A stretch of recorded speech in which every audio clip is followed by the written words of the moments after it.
Yes, it's 1 o'clock, guys. You know what that means. Shout out to the family who's in here. It's always good to see them in here. Awesome. What's going on, Ethos Athletics? So you guys are opening up soon. Can't wait to get back into the gym. I'm kind of pumped for that, actually. So thanks for doing your part on that end of it. I'm really excited to actually get out of my apartment and do some real stuff. What's going on, McKenna? How's it going over there? Saying hello to some people. Let's get this going. Hopefully my guest hops in here soon enough, because that would be kind of important from that standpoint. But without further ado, let's get this started, guys. This is the 5th episode of the Durso Dispatch, proudly presented to you by the Kelly Brush Foundation. I'm your host, Greg Durso, and the program director here at KBF. If you missed any of the episodes, please go onto our Facebook. They're all on there. Facebook page is ready to go. Roy Tuscany's back. I like it, buddy. Good to see you. And then from there, if you missed any episodes, again, go to our Facebook page. As you guys know, each week I have a guest on here. We get to meet some of our grant recipients, people in the adaptive sports world, talk about their current scope of their life, what they've been doing, all the cool things that they're going on, and honestly just continue to do, and be most importantly, have them be a resource to you guys in the future. So I'm really pumped on that as always. So this week, I now have an official KBF family member joining us, a dear friend, an actual overall badass lady, and someone who actually might like adventures more than me, which is honestly almost impossible, to be quite honest, but she does. She's also been recently engaged. She's a rec therapist, and she's just truly, honestly, one of a kind. So without further ado, I'd like to bring on Brenna Bean here. So Brenna, if you want to see if you can hop in here with me and do this, let's make it happen. Hold on, let's get this going. Should be connecting now. Yes. Oh, yay. Brenna, look at you outside too. I'm like, you're upstaging me here in my own show. I know. I just felt like it was appropriate. I had to be outside. I had to bring my new bike with me. So. Ooh, it's so pretty. So Brenna, on a scale of 1 to 10, how happy and excited are you on the Durso Dispatch? Oh my God, like a 13. I'm so honored. Oh, perfect. What's up, Jeff Krill? Everyone say hello to Jeff. Brenna, say hello to Jeff. Oh, Jeff, I miss you. I haven't seen you in so long. It's good. So let's just kind of get this out of the way, Brenna. Are you actually related to LL Bean? Does your last name actually have that currency? Actually, I really am. Yeah. LL Bean, second cousin to moved, which is as distant as it's, but they're not related. It's like That's actually grandmother's cousin's great-great-grandchild or something. This is like actually real. Yeah, no, it's real. They don't. That's amazing. Do you get like free stuff from them? No, I've asked for a discount. Like, I'm actually, or like when I go to pay for stuff, I give them my card and I hope that they see the last name, and they don't. No, it was worth a try, I bet. Yeah. So Brenna, I met you what 3 years ago now? I can't remember. Is it 3 years? I think it was. I think 2 years ago now. Yeah.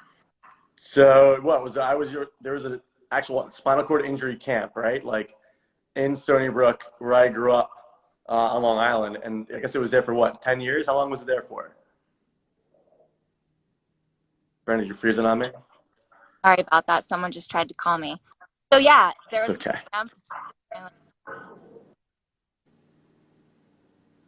Oh, Brenna, we're losing you. No, do you have me? I got you now. Go ahead. Yeah, so no, yeah, I was there for Empower, camp for people with spinal cord injuries, and then that's where we met. Yeah, so this was going on for 10 years in my backyard, and I had no idea it actually existed. And luckily at the time, I was actually working on an exoskeleton, like being able to walk as a test dummy for the rehab hospital by us. And so I was there at the camp and met Brenna. I was actually walking around, which was actually pretty interesting from that standpoint. So it was really cool. Then what, you got to come hang out, you got on the boat for a little while, you got to come wakeboard, which was actually super duper impressive. Brenna said she only went wakeboarding like once or twice, and then she went behind the boat and actually just ripped it up, and me and my friends were like, what is happening right now? Awesome. Yeah, I remember it was at Empower and you were exoskeleton, and I'm like, I didn't know if you actually had a spinal cord injury or if you were just showing off this equipment. And Harry, who's like the president of Empower, and come over here. I feel like you are really get along with this guy, Greg. And then we met, and then we like hung out the rest of the weekend and adventure.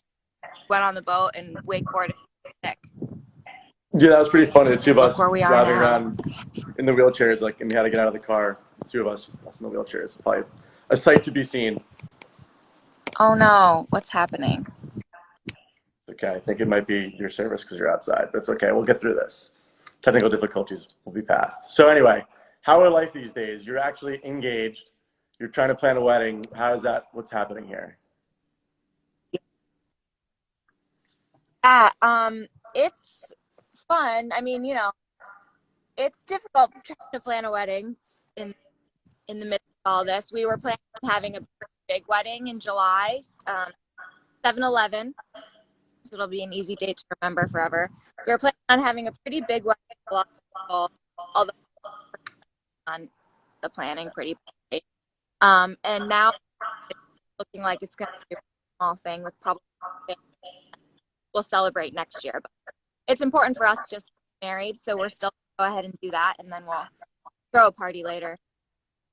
That's good. Well, I'm glad you can make that happen. I mean, trying to make, I guess, this work in this time that we're in, it's just get your happiness together, but we'll all be there in spirit for your wedding, and then hopefully we can celebrate sometime soon in the near future. Yeah, we're kind of figuring out if we want to do like the whole Zoom wedding thing a lot of people are doing, or if we just get small and intimate and share with people later. That's awesome. So, Brenna, you just got a grant from us this past fall. So you're officially a KBF family member now. How does it feel to be in the KBF family? Amazing. I love it. I love it. I mean, I have loved the Kelly Brush Foundation since I found out about you guys. I had heard about the Kelly Brush Foundation long ago when I was working as a rec therapist in Arizona. I had known friends through KBF, but didn't really like personally know much about when I moved back to the East Coast 2 years ago.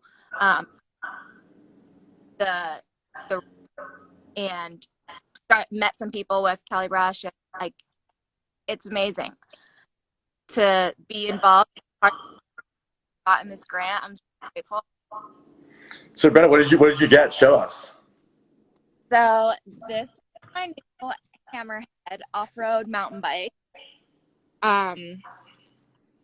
It is sick by reactive adaptation. The camera on the right. Look at your sweet paint color coordination there. It's like actually really impressive. That's a hot paint job. Doesn't it look so cool? I'm like really stoked about how it came out. Yeah, you see like the turquoise and the purple. I got my Kelly Brush stickers on there. I actually had to cut up like one of the bumper stickers so like I could get the tiny little words there, but I think it came out looking pretty sweet. Well, that's awesome. I'm glad you have the stickers around there. And just before, real quick, someone actually mentioned Wedfully as a Zoom meeting in there. So check it out, Brenna, or one of our commenters. Check out Wedfully there. Oh, yeah. So I'll check that out. Thanks, guys, for chiming in. I appreciate it. So, how is the bike? Have you been on it yet? What's it like? What's it been like for you? I can't get off of it. I mean, I was like sad to have to take it out right now and like not be riding it. It's incredible. Like I've ridden it like every day since I've had it for sure, except for maybe a couple of these really rainy New England days. But it's so much fun. It has taken my adventures to a whole new level. I really talked it up big. I was hoping that it was going to be like that, and now it's better than I could have expected. Do you feel like Superwoman in it? I do. I've always been an athlete my whole life. High fives. I grew up doing stuff. Grew up playing sports. I grew up doing everything, and then spinal cord injury. I have cycled, road biked, wheelchair, water skiing, like you name it. I've done a lot of things. Being a record experience a lot, but yesterday, my new mountain bike, I really felt like an athlete again. I put a post up about that. I don't know if anyone saw it. Riding in, working up a set, and going fast. I was like, wow, this is to be an athlete. It's really cool. That's awesome. Someone actually asked you, can you hike in it? Did you go Yeah. hiking with it? Oh yeah. Oh, Gina, I love. I'm so glad you're here. Yeah. I mean, I feel like I actually don't know the rules. Is there some trails I'm not allowed to take it? I don't know. I mean, I feel like the wheelchair can go there. It's like it's adaptive equipment. No, and I have the same bike as you, and I know how I'm on it. It's my favorite piece of equipment right now. So Yeah. it's just like it's just so absurdly amazing. I never want to get off it either. So I totally understand. I'm so happy you've been using it. And I also saw you took a couple spills already too. How's that been? Going Yeah. upside down and turtling over upside down and be able to move. Yeah. I know. There's a learning curve for sure. Um, and yeah, I'm not afraid to fall a little slow, but I've had a couple of falls, some like kind of high, like losing it. But protective equipment, kind of learning. Yeah. Well, that's good. So, Brenna, why don't you tell me a little bit about how you got hurt and your story and how you kind of got into adaptive sports and what that was kind of like for you? So I got hurt. I was 18 in a car before I was supposed to go into college, and I was in school and I was supposed to be going to study exercise, and I was going to pole vault in college. I was a pretty decent pole vault, my own home, and so I was going to continue. That kind of all changed, but as Brenna, soon would as you I was actually mind moving closer to your bike? I think you have better service where you were by your bike. cutting out.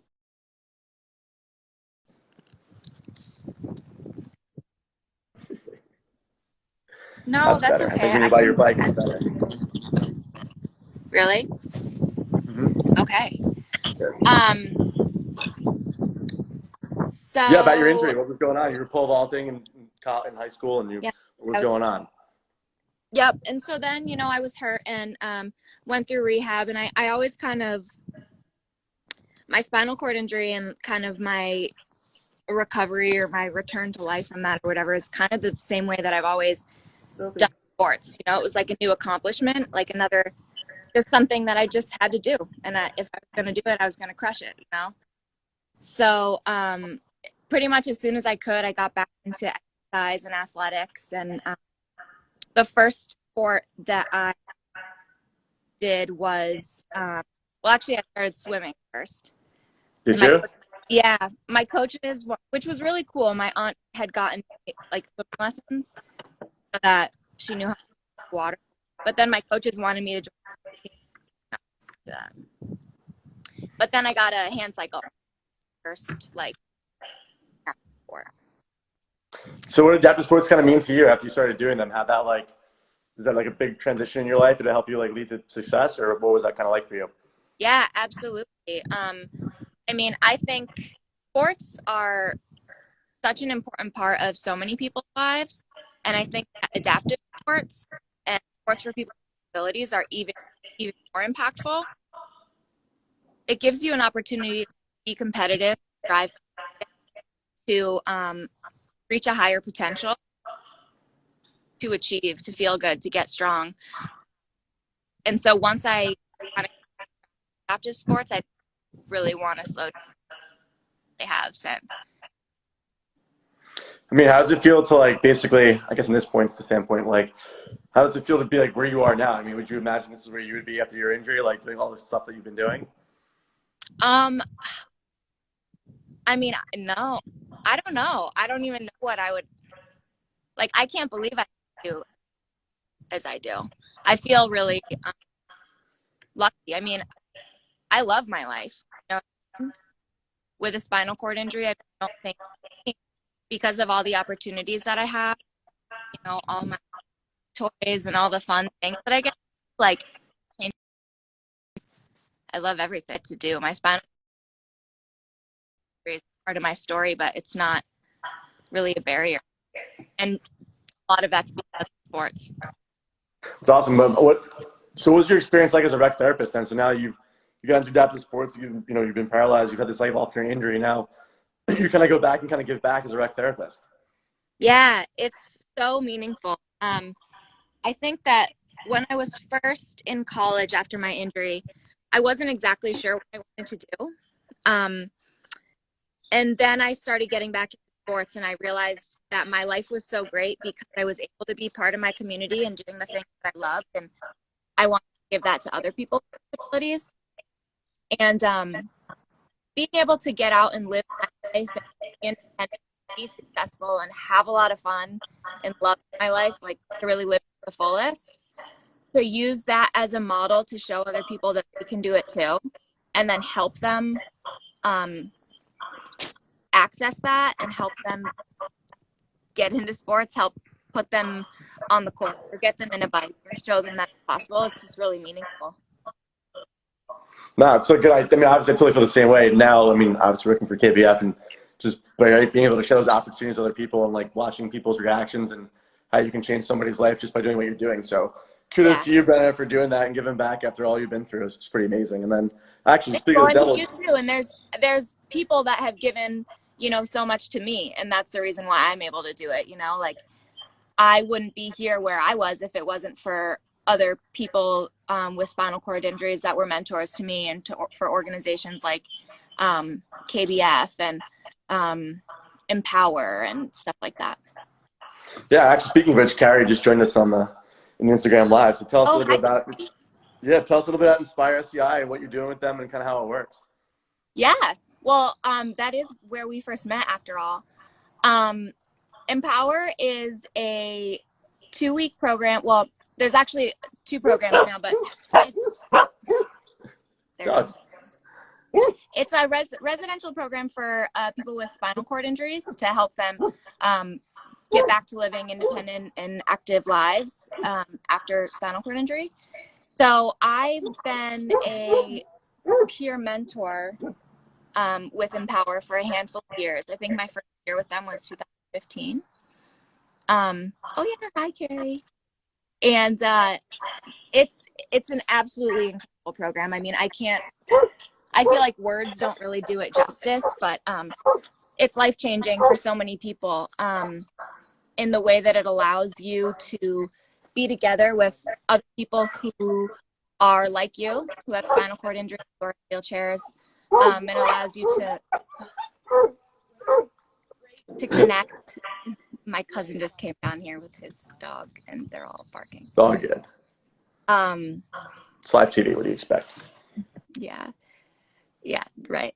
I forget where I was going, but yeah, it's a really incredible, life-changing program for people with spinal cord injuries. So there's a program in Brooklyn, New York, and another one that just launched last year, Anna. Awesome. And you guys, what are you guys doing now in this kind of everything that's going on with the COVID? Are you guys doing like virtual stuff or things like that? Yeah, it's really sad that unfortunately we had to cancel in-person programming this year because of everything that's going on. It's just the only decision really. But we are in the process of planning a 1-week virtual program. Nice. Which is going to be really awesome. I've been involved in a lot of meetings so far about the planning of that, and it'll still incorporate some therapy as well as recreation, social gatherings of sort virtually, and education too. Nice. Well, I'm excited. Hopefully we can help you out with that stuff too. Be part of it. Absolutely. So I'm excited. Yeah. We definitely want KBF involved for sure. You guys are such an incredible resource that everyone with spinal cord injuries should know about. Well, thank you, Brenna. I appreciate that. Yeah, for sure. So I alluded to this before when I first introduced you about how much you love adventures, and I love adventures, but I think you might love them more than I do, which is like insane because I love them so much. So why don't you tell us a little bit some like the cool adventures you've been on and like things of that sort? I mean, I know you've like been all over the planet like doing things. So what's that been like for you? I've been on so many cool adventures. Like it's so hard to choose what my favorite ones have been, but I will say one of the coolest things I've been able to do since my spinal cord injury was rafting the Grand Canyon. Oh, wow. I didn't know you did that.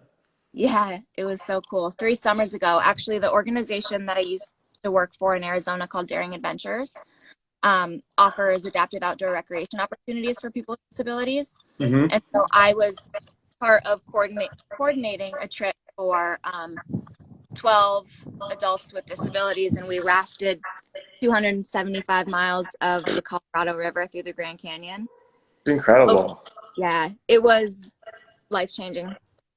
I've used that word a lot already, but I mean, I feel like I've been lucky enough to be involved in a lot of really life-changing kind of things. Yeah, I think one thing I admire about the most too, Brenna, is like you're pretty independent when you're doing your things and you go on your own and do stuff. So, do you have any tips or what that's been like, just putting yourself out there, like going camping by yourself and things like that? Essence, because I know it's hard for us to even contemplate some of these things, but you kind of just go do it and then you kind of worry about it later.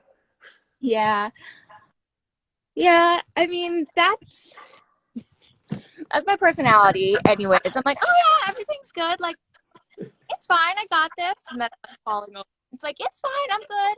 I'm fine. Um, but I feel like to be able to get to where I am now, that was right off the bat with my, you know, um, it took a lot. It took connecting with a lot of people, sources, and asking the right people want to do some of the things that I do, but you need to. I think it's like you just need to, you know, like, oh, you want to do this, decide you want Yeah. to do it and see how you can make it happen. Yeah. You're actually sorry, you're cutting out again. Would you mind going back towards your bike? I apologize.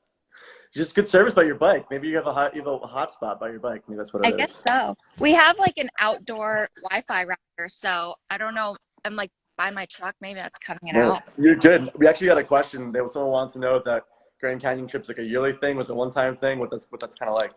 Yeah, so it is a continuous program. It's been actually happening since 1991 was the first trip. Um, Daring Adventures was the first organization to bring people with disabilities down into the Grand Canyon on that trip called Mainstream Expedition. Um, Bridget. and hi, Bridget. Um, and so yeah, it hasn't happened in the last few years. There hasn't been funding for it, but I actually was just doing a live chat with Daring Adventures yesterday, and I was told that they put in um, to they're hoping to receive funding for 3 years of this trip in the future. So um, That's you can incredible. definitely, yeah, keep posted with Daring Adventures, and hopefully something will be coming up in the future. Because I know how hard that is just for able-bodied people to get like the licenses and the permits to actually go down the Grand Canyon to do that. So like being able to have a chance to actually do that is like totally amazing. So that's cool you even get that experience in general. So Yeah, that's yeah. awesome. So you kind of got caught before, but we are kind of talking about how like you always accept big challenges in your goals and it's kind of made you who you are. So would you want to kind of just keep talking about that a little bit and just how like, you know, it's helped you be independent and do these adventures and what this meant for you? Sure, yeah. I mean, I just think that um, no, like if you tell me I can't do something, like that's not an answer for me, or like that doesn't really work. It doesn't sit well with me. You know what I mean? Like especially if it's because of my disability. Like, oh, I Mm-hmm. don't think you can do this because you're in a wheelchair. It's like, well, no, I can. We're gonna have to be creative and figure it out. It takes a little bit more planning and it takes um, innovation, but I really believe that I have the power to do anything. You know, it just takes some creativity and a support system too. Um, you know, I think I used to feel like um, I wanted to be able to do things like on my own. After my spinal cord injury, that was something that I wrestled with a little bit of like, I'm Mm-hmm. independent, like, let me do it. And there was a moment when I had this like change of heart and the turning point, I realized that sometimes being able to do it meant asking for help. And that didn't make me less independent. That made me more able to do more. So asking someone to come along on a trip with you, asking someone to help you do things means less able. It just means you have someone in it, you know? Yeah, I think it's a pretty powerful thing you said there. I think I kind of feel the same way you did. I think when I was first injured, I was like, I can do everything myself. I can do this, blah blah blah, and was probably a really stubborn idiot a lot of the times. But Yeah. I think I've grown through that, and I noticed like my experiences, and the only cool thing they've able to done is like ask for help, and people are willing to help. And as long as you are, I don't know, we may be respectful, just under appreciative of the help and how that happens. And I know you can do more things. I know like there are certain things we honestly just can't do. Yeah. So sometimes like you do need that help, and it's cool to have people out there and but prove to them that we can do this stuff, and they know we can do it. But sometimes it's just like easier and better to actually have a little help here and there Yeah. to get things done and do the right thing. So I think that was well said.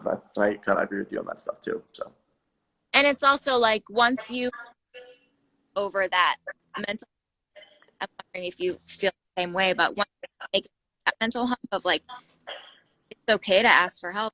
It is like, it just opens the door to enjoy it with you too. And yeah. it's not me in the world, it's us enjoying the world. So what are some other adventures and new goals you have? You have anything on your radar? Or you're just kind of besides your wedding. Anything else going on in any ventures you have goals or goals you want to do in the future? I have many goals for the future. Well, I mean, I have a lot of dreams. You know, I always want to do all sorts of things. Yeah. Dream big, Brenna. Dream big. What do you got? I know you got something in there. Go hard or go home. I mean, I'm really excited to see some of the things that I can do with my new bike. I've barely like touched the tip of that iceberg, really. I'm really. Can't wait to show you. What? I said I can't wait to show you. Oh, I know. I can't wait to ride together. I want to like learn some skills from people that have that. But I think one adventure that I have had my eyes for a long time. I talked about one of my favorite adventures being rafting the Grand Canyon. I've always had this like love with it ever since. And I would really like to be able to hike the canyon from rim to rim. Wow. And that's something that I decided I wanted to do a handful of years ago, and I'm not exactly sure how I'm going to do it or what, but it's something that that's what I want to do. You know, Well, give me a call. I'll come hike the Grand Canyon with you. That'd be awesome. I know, it'll be sweet. But here's the thing: is that they don't allow bikes in the Grand Canyon, so we'd have to find a way to like call this a wheelchair Because they will allow semantics. Yeah, exactly. We'll make it happen. Wording. Yeah. So I'm going to transition here real quick to something interesting that Kelly and I kind of talk about every once in a while. But some serious note. Do you ever feel like as a woman being in a wheelchair, you get kind of treated differently than like a man would in a wheelchair? I know we have this weird discussion that pops up a lot, but I'm just kind of curious to see what your thoughts are. I know because you've been all over the place and have a lot of experiences in meeting people. So I'm just curious if it's something that actually exists or there is or you've noticed in your life. Yeah, I mean, I don't know exactly how Kelly's felt this way, but I mean, I definitely, when I think about it, I do feel like I am treated differently than a man in a wheelchair. I have to say, a lot of the people that I know that are in wheelchairs are guys. There's more guys with spinal cord injury than girls, but True fact. Yeah, it's the truth.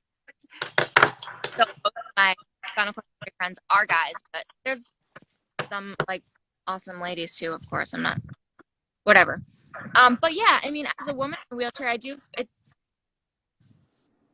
it does feel different. I mean, sometimes I feel like I get more attention as a woman in a wheelchair, like whether it's negative, like whether it's like pity attention, or sometimes it's kind of like people notice me because I'm in a wheelchair, and then like I don't know.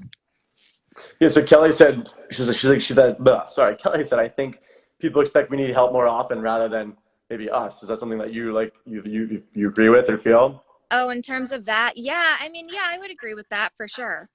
Is that frustrating or not really? Yeah, I mean, that can definitely be frustrating. I feel like that was another um sort of hump I had to get over too, was like just learning how to let it go when people come over and think I need help or act like I'm incompetent, you Mm-hmm. know? It can be really frustrating, and it can be I'm really like, yeah. it used to really bruise my ego.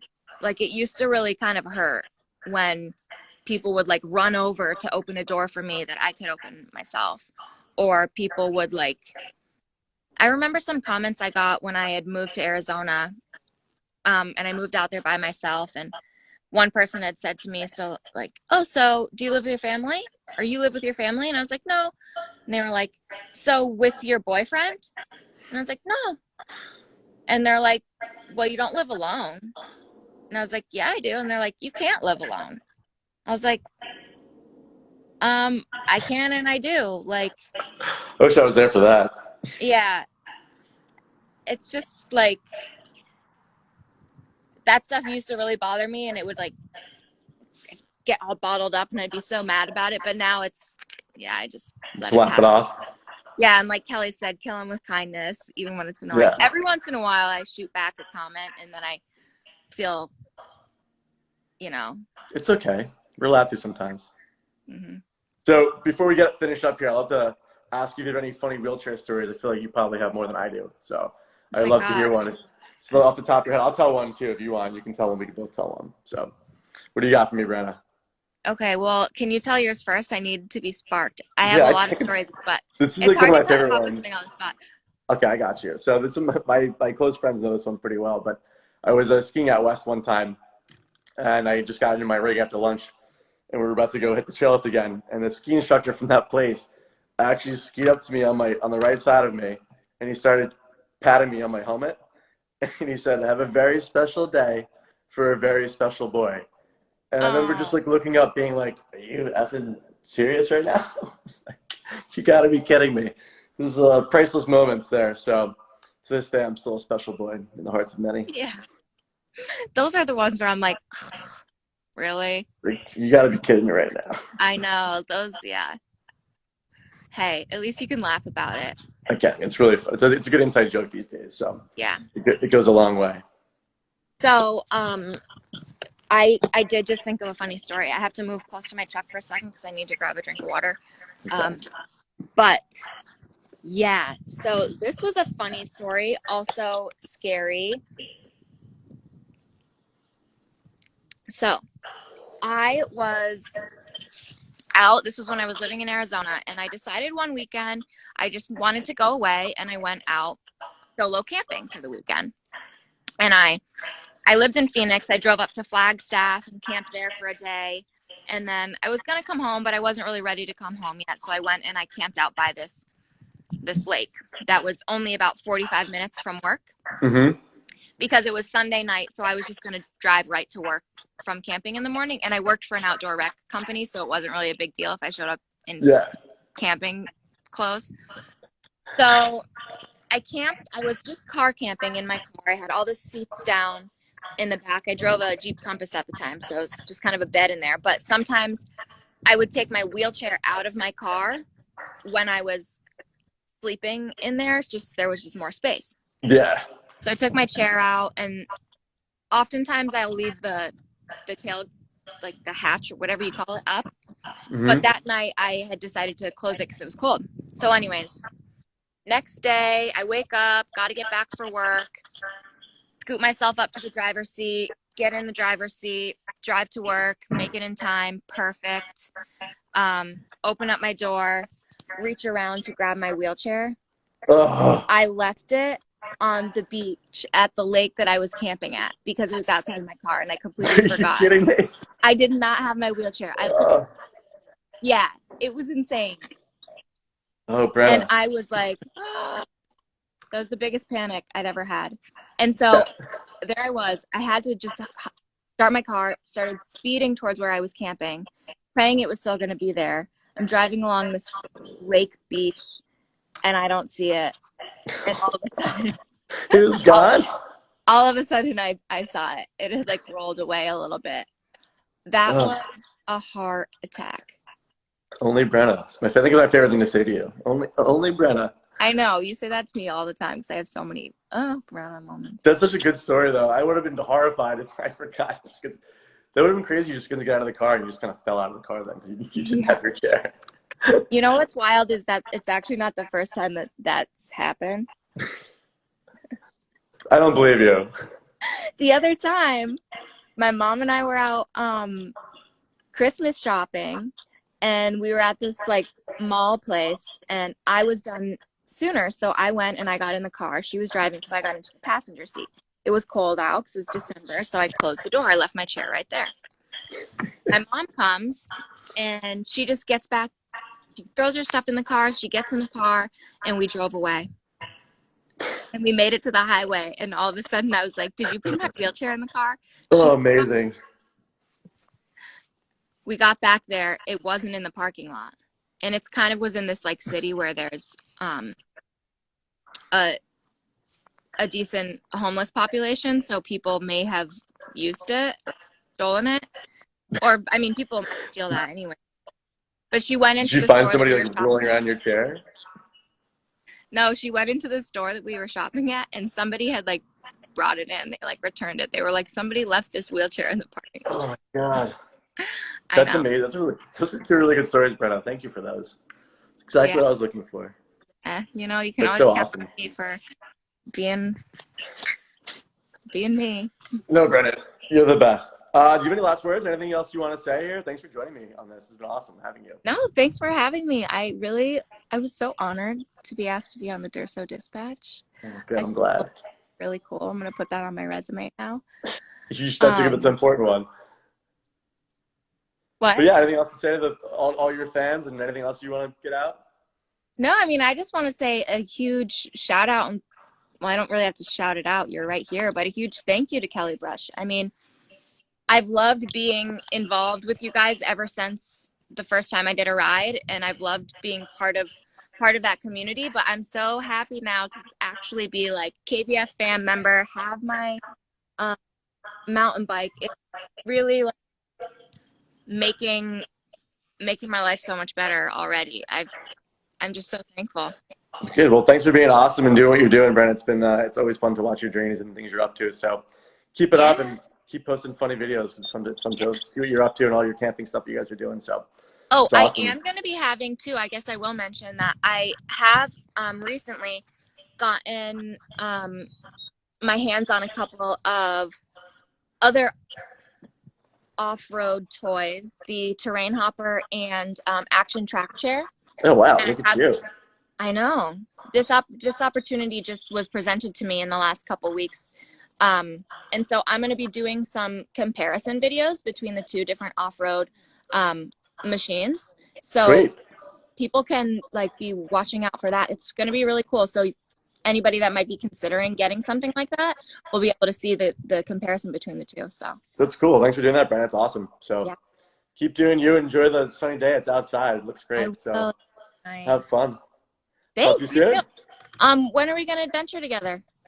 I don't know. Can we cross state borders yet? I don't know how that works yet. I gotta look at. I gotta Is look at this. Berlin?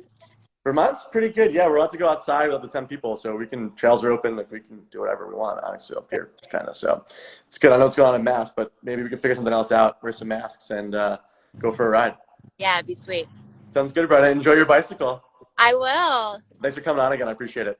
Yeah. Bye, everyone. Bye, Brenna.